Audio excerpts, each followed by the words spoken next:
Primeiro ano, olá oficial do professor Tiago, nossas aulas de matemática.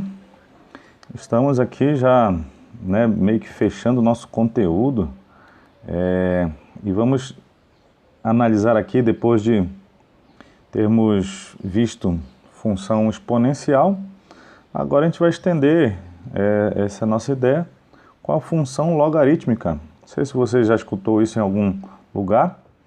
E muitas pessoas elas tomam uma aversão por logaritmo, ou por que não dizer a função, simplesmente por não entender a composição, a função, a finalidade com que esse recurso matemático surgiu. Bom, espero que você não seja uma dessas pessoas, aprenda as propriedades para dentro da necessidade de utilizar. Muito bem. Não esqueça o livro didático, hein? Tá? Sempre, sempre, sempre. É extremamente necessário. Primeiro, bora ver o seguinte aqui. As operações inversas. Por exemplo, se você tem uma situação assim, olha, x menos 4. Como é que nós conseguimos isolar o x? Bom, você sabe que você tem que passar o quê? Esse menos 4, esse 4 que está subtraindo, você tem que passar para o outro lado. E ele inverte a operação. Então, se ele estava menos 4, ele fica mais 4. Você sabe que eu não preciso colocar o mais ali, está subentendido. A não ser que tivesse um outro número do lado, aí tudo bem. Beleza. Então, dá para ver a inversão da adição com a subtração. Agora, se eu tivesse segundo caso aqui, olha, 2x igual a 3, como é que eu faço para isolar esse x? Eu já não tenho um número adicionando ao x, agora eu tenho um número multiplicando. Então, eu passo o 2 para o outro lado, só que ele não passa menos 2, ele passa dividindo, porque o 2 estava multiplicando, ele passa dividindo e vice-versa. Se eu quisesse passar o 2 de volta, já que ele está dividindo, ele passa somando, tá? Vocês estão percebendo as inversões das operações. Bom, quando eu tenho aqui, como é que eu faço para que esse x eu consiga isolar? Ele está dentro de uma raiz cúbica. Então, eu passo essa raiz cúbica para o outro lado, e de que forma ela vai? Ela vai em forma de potência, certo? Então, aquele índice da raiz, que no caso é 3, vai em forma de potência, certo? E vice-versa. Se esse 3 eu quisesse me livrar dele, passaria para o outro lado, ele iria em forma de raiz. Se fosse uma raiz sétima, imagina isso, ia ficar 7 elevado a sétima. Então dá para perceber a inversão das funções, que no caso a raiz, ou a radiciação, tem a potência como inversa. Muito bem. Só que no último capítulo nós vimos justamente a equação exponencial. Então, agora eu tenho o x no expoente de uma potência. Como é que eu faço? Como é que seria o inverso disso aí? Como é que eu passaria esse 4 para o outro lado? Certo? Então, se você topasse com isso, você poderia se enrolar. Por isso, entram os logaritmos, para ver como é a inversa dessa função, dessa equação. Então vamos definir aqui o que seria um logaritmo. Logaritmo, ele tem esse formato aí, olha. O logaritmo, a gente escreve só log, logaritmo de b na base a. É isso que nós chamamos. Essa base a, ela tem que ser um número diferente de 1, certo? Aquele b nós chamamos de logaritmando, e o x, se você for perceber a igualdade, é justamente toda a expressão ali, log de b na base a. Então, isso tudo, esse conglomerado aí, é o que nós chamamos de logaritmo. Tá bom, mas o que nós precisamos saber aqui? É justamente como funciona a inversão dessa expressão.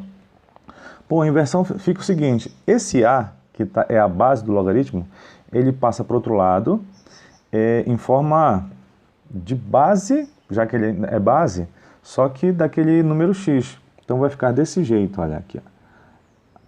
Tá, deixa eu escrever então, já que o b continua desse lado, Eu não vou mudar. Do outro lado, olha o que acontece. O A empurrou o X para o X poder virar expoente. Então você consegue ver mecanicamente esse A passando para o outro lado e sem querer empurrando o X. Essas são as inversões. E o X foi para um expoente, ou seja, ele ficou uma equação exponencial. Então essas são as inversões dessas duas operações aí. Então a exponencial é inversão do logaritmo. Desse jeito, tá? Então, se você quiser passar aquele A para o outro lado, ele passa, já que ele é a base da exponencial, ele também vai ser base do logaritmo. Colocar aqui alguns exemplos para nós, por exemplo, temos o log de 8 na base 2. Quanto é que viria a ser isso? Bom, de cara eu não sei. Então a gente vou chamar de A, tá? E faço a inversão para ver o que acontece. Então ficou 8 igual a 2 elevado a A. Muito bem. Então daqui eu consigo perceber que o 8 é 2 ao cubo, 2 elevado a A. Cortando as nossas bases aqui, eu descubro que o A é 3. Certo? Então log de 8 na base 2 igual a 3. Certo? Bom, é um vídeo, você pode voltar a qualquer momento, pausar.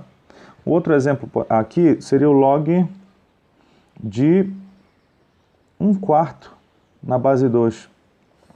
Bom, não sei quanto é isso, vou chamar de T, uma letra que eu gosto, não sei porquê. Então, 1/4 ficou a 2 elevado a T. Viu? O 2 empurrou e o T virou expoente.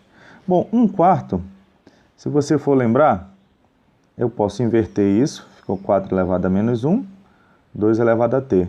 O 4 é 2 ao quadrado, então 2 ao quadrado, esse quadrado vai multiplicar com menos 1, tá? Já vimos isso. Cortando aqui a nossas bases, o t vale menos 2, ou seja, o log de 1/4 na base 2 igual a menos 2. Essa seria a ideia.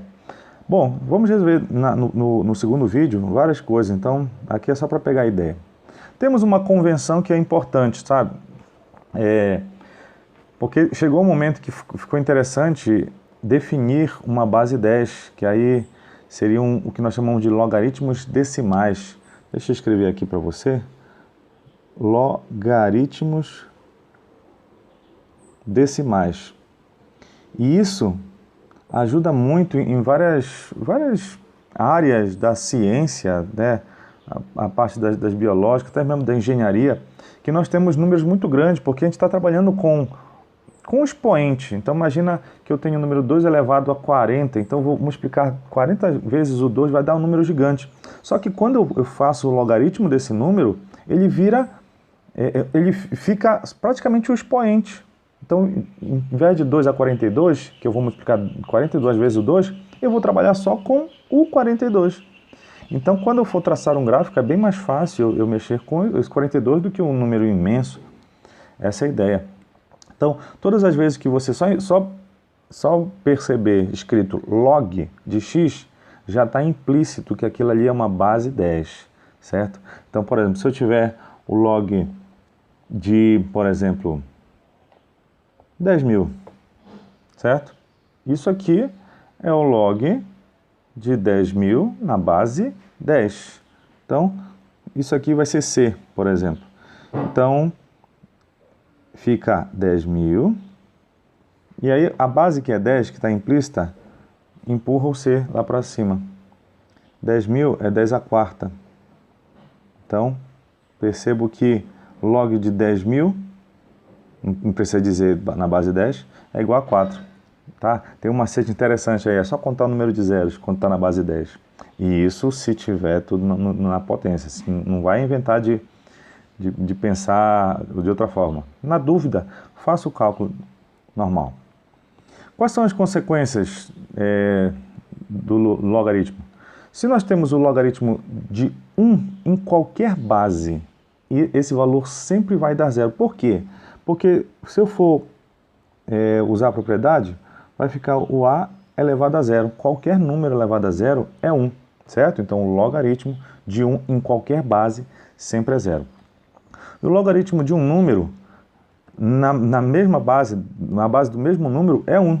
Porque, olha lá, se eu aplicar a propriedade, vai ficar o a elevado a 1. Qualquer número elevado a 1 é ele mesmo. Então, se você ver um logaritmo de um número sobre a base dele mesmo, isso vai ser 1. E se eu tenho dois logaritmos, olha, na mesma base, estão sendo igualados, tá? Olha, log de B na base A igual ao log de C na base A. Então, as duas bases são iguais. Então, os logaritmandos, eles vão ser iguais, né? Se a gente for fazer a comparação, certo? Então, essas seriam as consequências. Então, agora no nosso segundo vídeo, depois do recreio, a gente vai só resolver alguns exemplos, tá? Vamos lá para o próximo vídeo.